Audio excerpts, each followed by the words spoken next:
अक्सर सुना होगा कि बारिश में भीगने से लोग बीमार पड़ जाते हैं।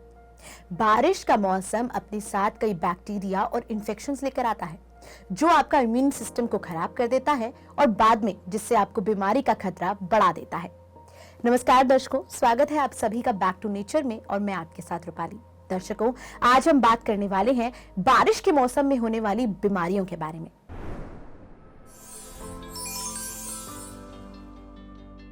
टाइम्स ऑफ इंडिया की एक रिपोर्ट के अनुसार भारत में देखा गया है कि बाकी मौसम की तुलना में बारिश के मौसम में ज्यादा और दोगुना खतरा बढ़ जाता है बीमारियों का। दर्शकों, आखिर बारिश का मौसम में कौन कौन सी बीमारियों का खतरा बढ़ जाता है? क्या उन्हें नेचुरोपैथी के माध्यम से ठीक किया जा सकता है? इन सभी पर जानकारी देने के लिए हमारे साथ मौजूद हैं health expert naturopath doctor Divyani Jogi ji. तो चलिए मैम का स्वागत करते हैं। मैम, बहुत स्वागत करूंगी कार्यक्रम में आपका। नमस्कार मैम, तो सबसे ज्यादा बीमारी का जो सीजन है वो बारिश को माना जाता है। ऐसा क्यों? बारिश के मौसम में हम ज्यादा बीमार क्यों पड़ते हैं? आज का जो हमारा टॉपिक लिया हुआ है वो सबसे ज्यादा, क्योंकि समर में 45 डिग्री में हम पहुंच चुके होते हैं और अचानक से बारिश गिरने लगती है, मॉनसून की ऋतु आ जाती है। तो उसमें अचानक से जब बारिश गिरती है तो क्या हो जाता है कि पूरी तरह से वातावरण में ठंडकता तो आती है लेकिन मॉइस्चराइजर और डैम्प भी होने लगता है। तो इसी वजह से काफी सारे बैक्टीरिया और वायरस भी बहुत फैलने लगते हैं। तो मेन है, क्योंकि हम इंडिया में रहते हैं तो वो ट्रॉपिकल कंट्री होने के कारण मच्छर, मॉस्किटो सबसे बड़ा यहाँ का अभी जो रोग जो हो रहा है, हर एक डिजीज जो हो रहा है मॉनसून के ड्यूरेशन में, उसका मेन कारण है मॉस्किटो। तो मॉस्किटो को अगर हमें बचाना है तो वो हमें ध्यान रखना पड़ेगा कि किस तरह से हम अपने बारिश के मौसम में हेल्दी रह सके और डिजीज फ्री कैसे हो सके वो हम जानेंगे। क्योंकि ड्यू टू द मॉनसून में मॉस्किटो ही एक है कि जो आपके हर एक प्रकार के रोगों को ज्यादा वो हेल्प करता है। तो हमें मॉस्किटो से फ्री रहना है। और दूसरा, खान पीन में और हाइजेनिक में सबसे ज्यादा दिक्कतें मॉनसून के वेदर में ही आती है। तो मॉनसून में अगर हमें हेल्दी रहना है, निरोगी रहना है, तो किस तरह से रोग के सामना करना है वो हम आगे देखेंगे। मैम, जैसे कि हम बात कर रहे हैं कि मॉनसून में मॉस्किटोज का खतरा बढ़ जाता है, तो जानना चाहूंगी कि मॉस्किटो की वजह से हमें कौन सी बीमारियों का सामना करना पड़ता है? अब देखिए, जैसे मैंने बात किया आप लोगों को कि मॉनसून में काफी सारी बीमारी को हमारा सामना करना पड़ता है। उसमें मॉस्किटो से बीमारी जो आती है उसमें पहली आती है कि जो हम बोल रहे हैं कि मलेरिया है, डेंगू है या चिकनगुनिया है। ये 3 मॉस्किटो के रिलेटेड डिजीज होते हैं। उसके बाद भी है कि जो आपको वायरल, यानी कि वायरल के हिसाब से कौन सा होता है, कॉमन कफ एंड कोल्ड की बीमारी, फ्लू की बीमारी आपको देखने को मिलती है। बाद में गैस्ट्रोइंटेस्टाइन, यानी कि अगर गैस्ट्रिक प्रॉब्लम हो जाता है तो आपको डायरिया है या फिर लूज मोशन है, नोजिया है, ये सारी दिक्कतें आपको देखने को मिलती है। और दूसरा, वाटरबॉर्न डिजीज भी इसी मौसम में बहुत सारा देखने को मिलता है, जैसे कि टाइफाइड है, कोलेरा है, लेकिन अभी तो कोलेरा नहीं होता है लेकिन कोई कोई जगह पे अभी भी होता है, जॉन्डिस है, हेपेटाइटिस ए है। तो ये सारी बीमारी जो है वो वाटरबॉर्न से हो रही है। और खास तौर से ध्यान रखना है कि हमारे डाइजेशन के सारे प्रॉब्लम्स इसी ऋतु में होती है और इम्यूनिटी कम होने की वजह से हम ये जो जितनी भी डिजीज के हम नाम ले रहे हैं, due to the lack of immunity, due to the bacteria and virus ज्यादा प्रमाण में एयरवे में हो जाता है। और उसी की वजह से और हमारा खान पीन जो हम मिक्स कर लेते हैं उस वजह से ये सारी बीमारी का सामना करना पड़ता है। तो मैम, जैसे हम बात कर रहे हैं कि मॉनसून में हमें टाइफाइड, आपने बताया कि डायरिया और गैस्ट्रल बीमारियों का भी खतरा बन जाता है हमारे ऊपर। मैं जानना चाहूंगी कि क्या वो कारण है जिसकी वजह से बारिश जो है वो डायरेक्ट हमारे डाइजेस्टिव सिस्टम पर इफेक्ट करता है, या फिर कहीं कि टाइफाइड और मलेरिया जैसी बीमारियों को हमें जो है उसका सामना करना पड़ता है? तो मैं जानना चाहूंगी इसका कारण क्या है?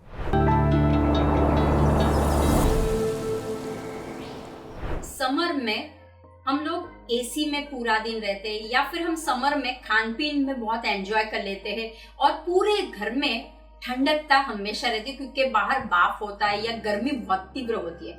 अब जैसे टेम्परेचर आपका डाउन से इमीडिएटली आप अप कर लेते हो या टेम्परेचर में इम्बैलेंस हो जाता है, तब प्रॉब्लम ज्यादा हो जाती है। दूसरा, पानी जहां जहां क्लॉग रहता है वहां पे मच्छर को आप इनविटेशन देते हो, जैसे कि एसी है, या फिर आपने देखा होगा कि कहीं ना कहीं रेफ्रिजरेटर के पीछे, या हम गमले लगाते हैं, फ्लावर प्लांट्स लगाते हैं, उसमें होते हैं, कहीं कहीं घर के अंदर भी प्लांट्स लगाते हैं, उसके अंदर होते हैं, या फिर हम कपड़े निकालते हैं लेकिन वो कभी कभी बारिश में डैम्प हो जाते हैं तो हम सुखाते नहीं है प्रॉपर तरीके से, या हम खान पीन, क्योंकि मौसम बदलता है और उसमें भी एक बारिश गिरती है तो सबके दिमाग में एक ही ख्याल आता है, पकोड़े हो जाए, कुछ तला भुना खाया जाए, चलो हम कुछ अच्छा सा, एक हाथ में चाय ले और दूसरे हाथ में पकोड़े हो जाए। तो ये जो हम कर रहे हैं कि खान पान में हम चेंजेस ला रहे हैं, या फिर हम जो नॉर्मल जो चल रहा था उसमें से सडनली चेंज हो जाता है, क्योंकि हम लोग ध्यान नहीं देते,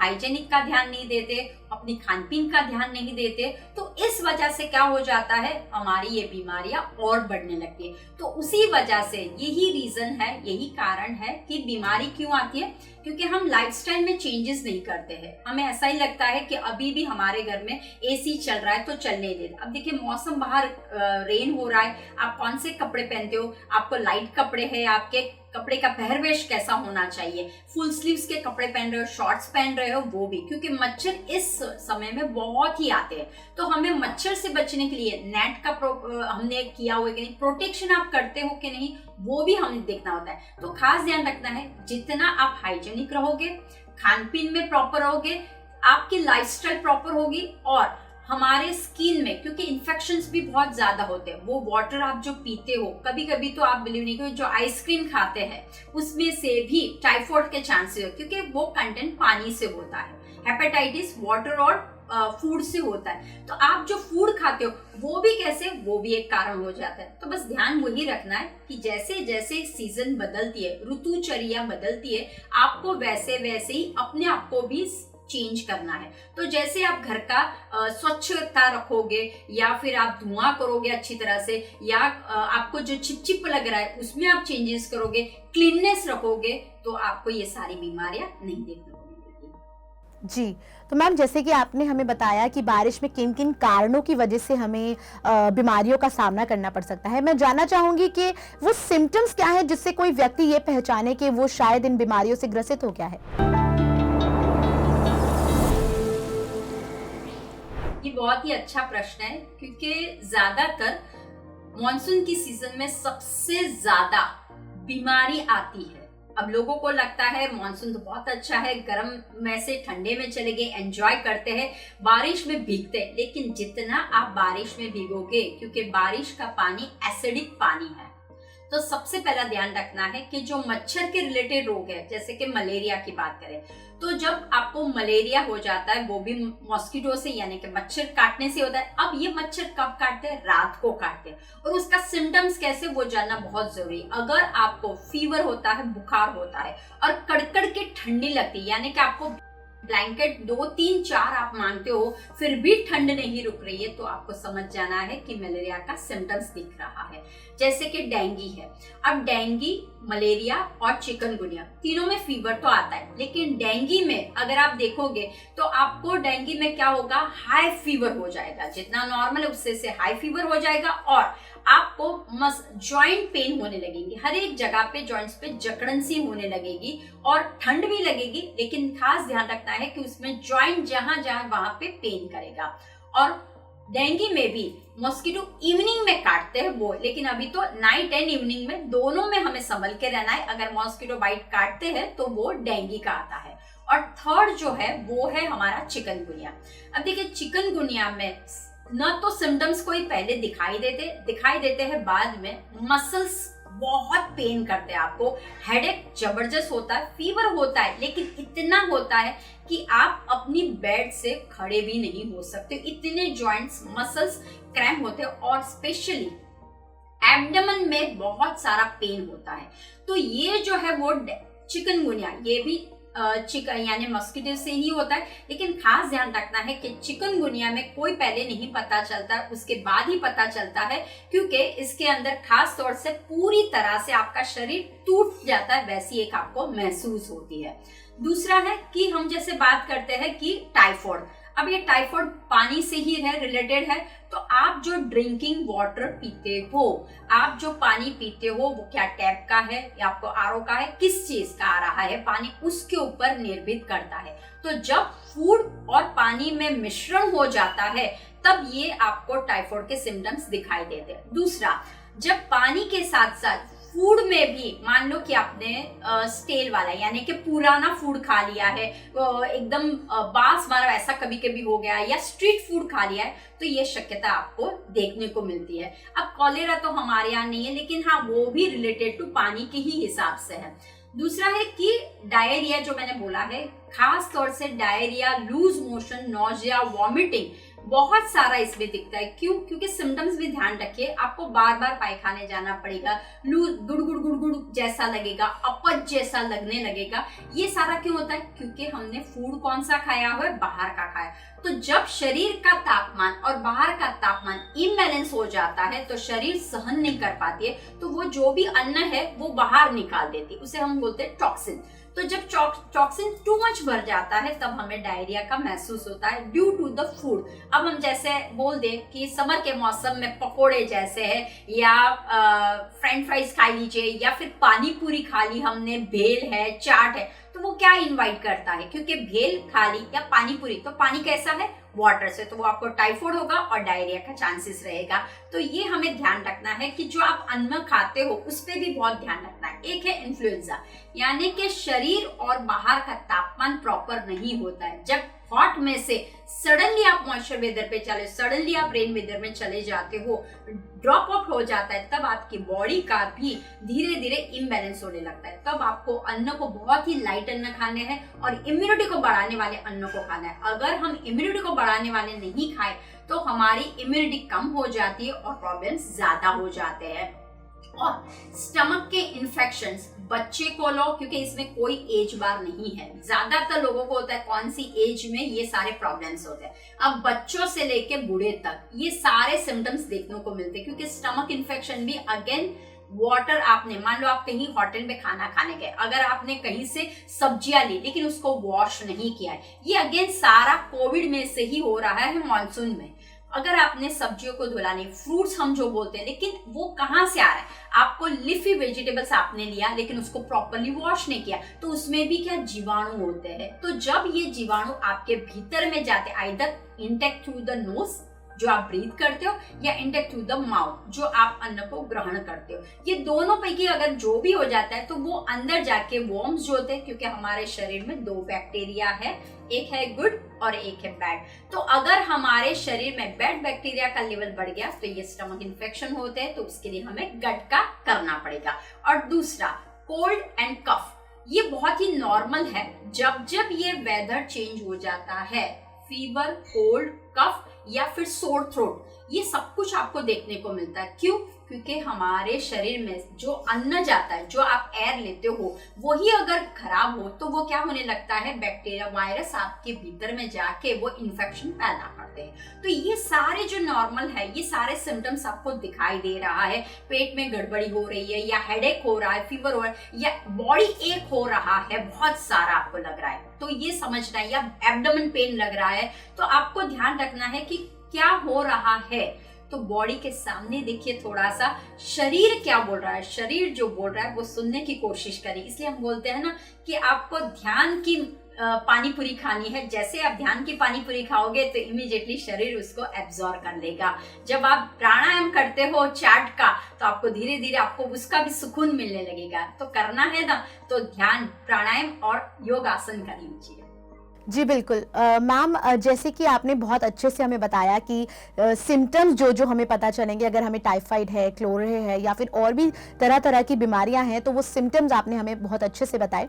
मैं जानना चाहूंगी कि क्या वो रेमेडीज हम यूज कर सकते हैं, नेचुरल रेमेडीज? खान पान एक अलग बात हो जाती है, क्या हम नेचुरल रेमेडीज यूज कर सकते हैं जिससे जिस व्यक्ति को ये सिम्टम्स का पता चल गया है तो वो उसे ठीक कर सके?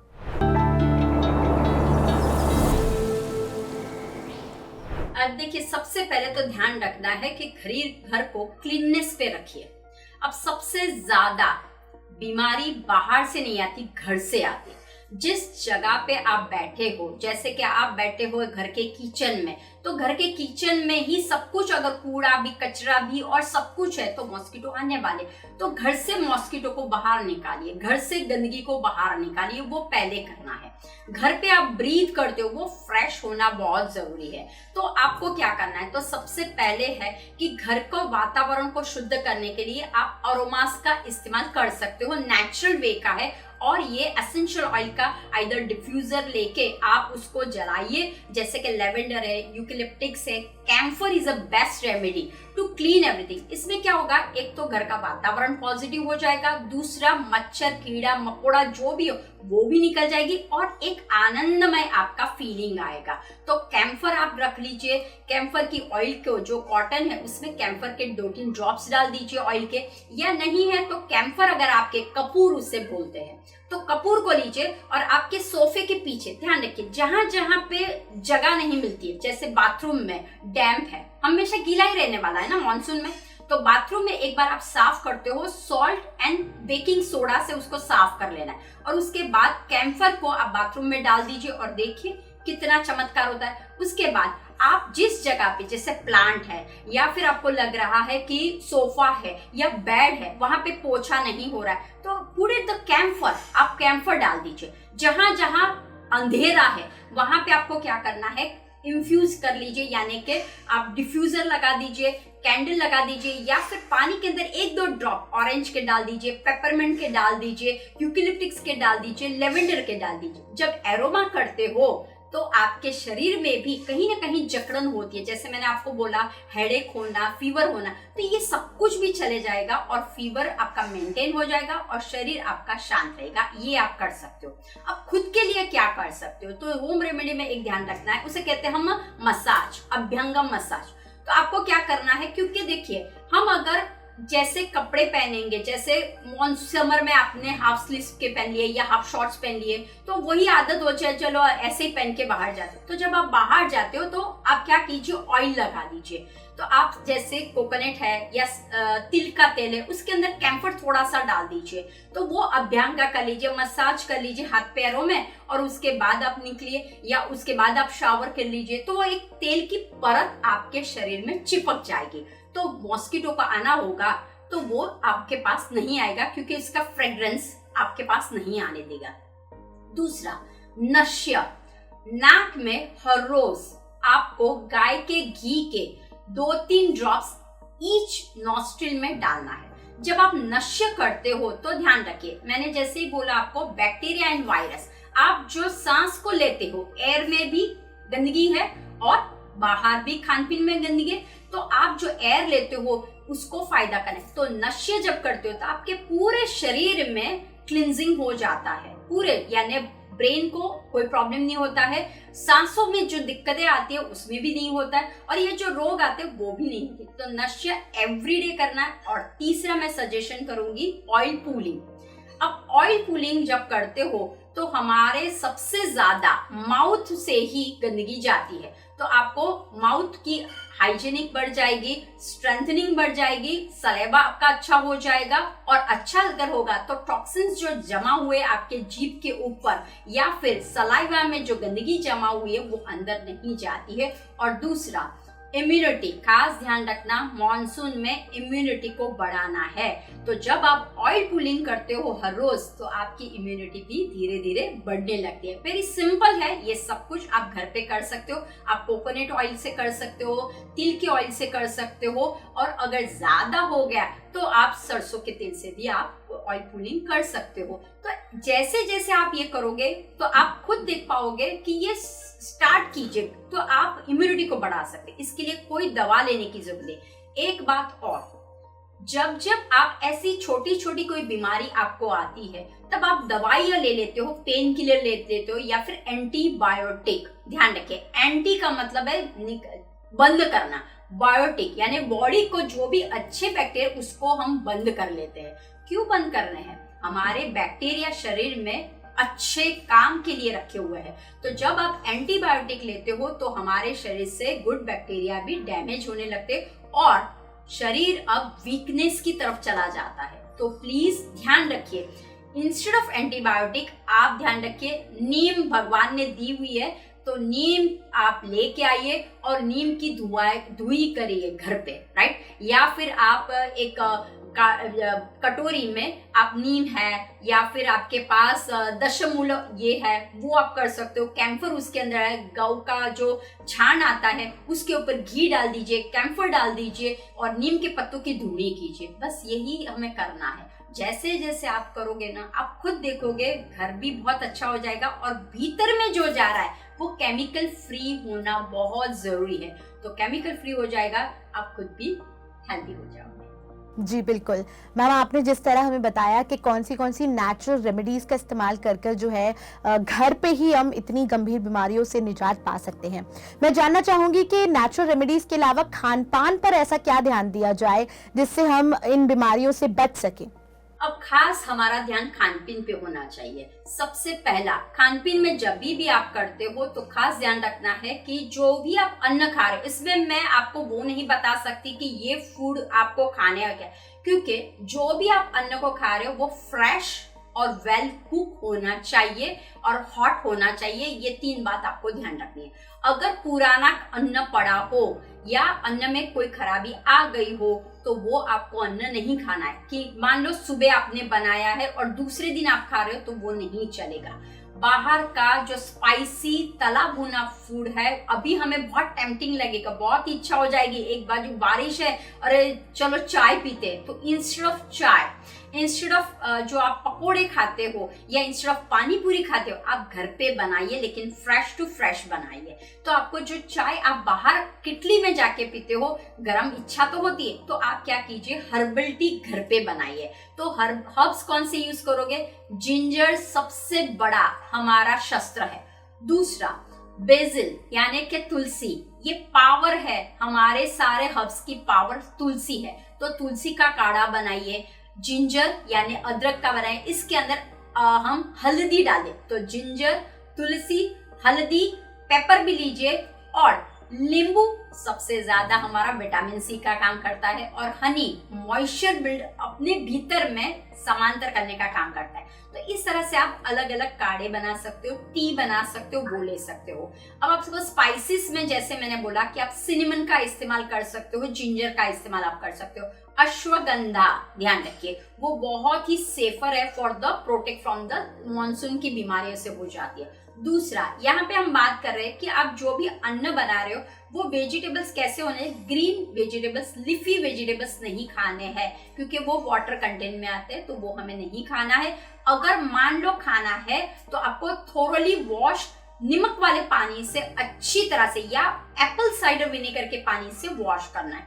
यहाँ पे फ्रूट्स का मैं बोलती हूँ, जब भी आप बाहर जाते हो, ठेले वाले के पास जाते हो, फ्रूट मार्केट में है, तो आपको एक ऑब्जर्व करना है, कौन सा फ्रूट आपको सबसे ज्यादा दिखाई दे रहा है, कौन से फ्रूट की प्राइस कम है, वही फ्रूट मानसून के लिए। जैसे कि जामुन है, वो प्रोटेक्ट करता है, पीच है, प्लम है, और जैसे कि पपैया है आपके पास, या फिर आप देख सकते हो कि कभी कभी आपने देखा होगा कि खारे, डेट्स मिलते हैं आपको, वो सारे जो दिख रहे हैं ना, फिर आपको कभी कभी चेरीज भी मिलती है, राइट। तो ये जो दिख रहे हैं सामने, वो आपको क्या करता है, इम्यूनिटी बूस्टिंग का काम करता है, क्योंकि विटामिन सी सभी इसी के अंदर है, एप्पल भी है, राइट। तो ये जो सारे फ्रूट्स आपको सामने दिखा, वो लेने की कोशिश के, रेदर देन द स्टोर में जो हैवी रेट्स के जो फ्रूट मिलते हैं, वो लेने की कोई जरूरत नहीं है। बस आप रोज जामुन और प्लम खाइए, बस ये 2 फ्रूट भी आप रोज कंज्यूम करते हो। और तीसरा मैं रेकमेंड करूंगी पोमोग्रेनेट। बस ये 3 फ्रूट अगर हर रोज आप कंज्यूम करते हो, तो ये जितनी भी मैंने आपको लिस्ट बताई है ना बीमारी की, सब कुछ आता है गट से, वो सब कुछ ठीक हो जाएगी। और गट को ठीक रखना है, शरीर को हेल्दी रखना है, तो पेट, मणिपुर चक्र ठीक होना चाहिए। तो उसके लिए प्रोबायोटिक कहाँ से, तो दही घर पे बनाइए, गाय का घी, गाय का दही और गाय का मिल्क, वो सबसे बड़ा है। तो उसमें से दही बनाइए, और दही ले सकते हो, छाछ ले सकते हैं। हाँ, कभी कभी आप ये भी फर्मेंटेड फूड जो हम बनाते हैं ना, जैसे कि हमने ढोकला कभी बना लिया, वो फ्रेश बनाना है, या फिर इडली बना दी आपने, अप्पम बना दिया या उपमा बनाया, दैट्स ऑल्सो फाइन। लेकिन ध्यान रखना है, अगर आपने दाल बनाई है तो दालों में मूंग की दाल चलेगी, बाकी नहीं चलेगी। ओट्स चलेगा, लेकिन ध्यान रखना है कि जो भी चीज बना रहे हो वो टेम्पररी आपको रखनी है, फिर दूसरे दिन तीसरे दिन ऐसे करके नहीं खाना है। तो स्टेल फूड को नहीं खाना है, बाहर का स्पाइसी तला भुना नहीं खाना है, घर पे और बहुत ही अच्छी तरह से आप बनाइए। स्पाइसेस भी आप घर के जो भी है उसका भी आप इस्तेमाल कर सकते हो और हेल्दी रह सकते हो। जी, तो मैम जैसे कि आपने बताया कि घर का खान पान बेहद मदद कर सकता है इन बीमारियों से निजात पाने के लिए। मैं जानना चाहूंगी कि ध्यान और प्राणायाम कितनी मदद कर सकता है, जो बारिश के मौसम में बीमारियां होती हैं उससे हमें कितना जो है निजात पाने में मदद कर सकता है। अब देखिए, बारिश के मौसम में क्या हो जाता है, दो ऋतु एक साथ जैसे हो जाती है। एक तो ह्यूमिडिटी भी बहुत लगने लगती है क्योंकि तापमान बदल जाता है। तो एक तो गर्मी, ह्यूमिडिटी में मन अशांत होने लगता है और किरकिर किरकिर होने लगता है। तो आपको ऐसा लगता है कहाँ पे मैं आ गया। तो मन को शांत रखना है तो ध्यान सबसे बड़ा रोल करता है। जितना आपका मन स्थिर होगा, मन शांत होगा, उतना ही आपका शरीर में एनर्जी सबसे ज्यादा होगी। आपको पता चल जाएगा कि ऐसी ऋतु में मेरा इनर को इम्बैलेंस नहीं करना है। तो जब आप ध्यान करते, लेकिन ध्यान के पहले ध्यान रखना है आपको ब्रीदिंग एक्सरसाइज, क्योंकि अगर शरीर में कहीं दर्द हो रहा है, शरीर के पाथवे में प्रॉब्लम हो रही है, तो ध्यान नहीं हो सकता है। तो breathing exercise is very important. क्यों? हमारे ब्रीदिंग, प्राणायाम का मतलब है प्राण को आयाम देना, एक्सटेंड योर प्राणा। तो जितना आपकी प्राण ऊर्जा भीतर से लंबी होगी उतनी बाहर से भी लंबी होगी। जितना ऑक्सीजन मिलेगा भीतर का भी उतना ही बढ़ेगा। तो ये याद रखना, इम्यूनिटी बाहर से नहीं करनी है, भीतर में ये सारे सोल्जर्स है जो हम मानसून की बीमारियों को मार सकते हैं। तो ये सोल्जर्स कौन से है? प्राणायाम में सारे सोल्जर्स है। Kapalbhati is one of the soldier जो डाइजेस्टिव सिस्टम को बहुत पावरफुल कर देता है। अनुलोम विलोम जो है वो पूरे व्यान प्राण को बड़ा कर देता है, यानी कि पूरे जो हमारे पंच प्राण है उसको भी ठीक कर लेता है। तो मेन है हमारे वायरस से दूर रहना, बैक्टीरिया से हमें दूर रहना है। तो pranayama is a very important role करता है। और योग, क्योंकि स्ट्रेंथनिंग मसल्स में जकड़न इस मौसम में बहुत आ जाती है, कंटाला बहुत आ जाती है, लेकिन ध्यान रखना है ऐसी जगह पे आप योग आसन प्राणायाम ध्यान कीजिए जहां पे गंदगी ना हो, कीचड़ ना हो, मच्छर ना हो, वैसी जगह पे आपको करना है। और घर पे अगर करते हो तो फ्रेश आपका एरिया होना बहुत जरूरी है। और उसके बाद ऐसा कुछ अरोमा लगा दीजिए और ध्यान कीजिए, तो दोनों फायदा होंगे। मन भी शुद्ध हो जाएगा, वातावरण भी शुद्ध हो जाएगा और मॉनसून की बीमारियों से भी आप बाहर निकल सकते हैं। जी बिल्कुल मैम, आपने हमारे दर्शकों के साथ बारिश में होने वाली बीमारियों से कैसे बचा जा सकता है, इन सब बात पर जानकारी जो साझा की उसके लिए आपका बहुत बहुत धन्यवाद। धन्यवाद। तो दर्शकों, मैम ने हमें बताया कि किस तरह हम बारिश में होने वाली बीमारियों से बच सकते हैं और साथ ही अगर हमें वो बीमारियां हो जाती हैं तो किस तरह नेचुरल रेमेडीज के माध्यम से और साथ ही साथ खान पान के माध्यम से और योगा और प्राणायाम और ध्यान के माध्यम से उससे निजात पाया जा सकता है। इस कार्यक्रम के लिए इतना ही। बने रहिए पीएमसी हिंदी के साथ। साथ ही दर्शकों, अगर आप हमारा ये कार्यक्रम टीवी पर देख रहे हैं तो हमारे यूट्यूब चैनल को जरूर सब्सक्राइब कीजिए, और अगर आप हमारा ये कार्यक्रम यूट्यूब पर देख रहे हैं तो हमारे बाकी सोशल मीडिया प्लेटफॉर्म्स को भी जरूर फॉलो कीजिए। नमस्कार। पीएमसी हिंदी, बदले जीवन।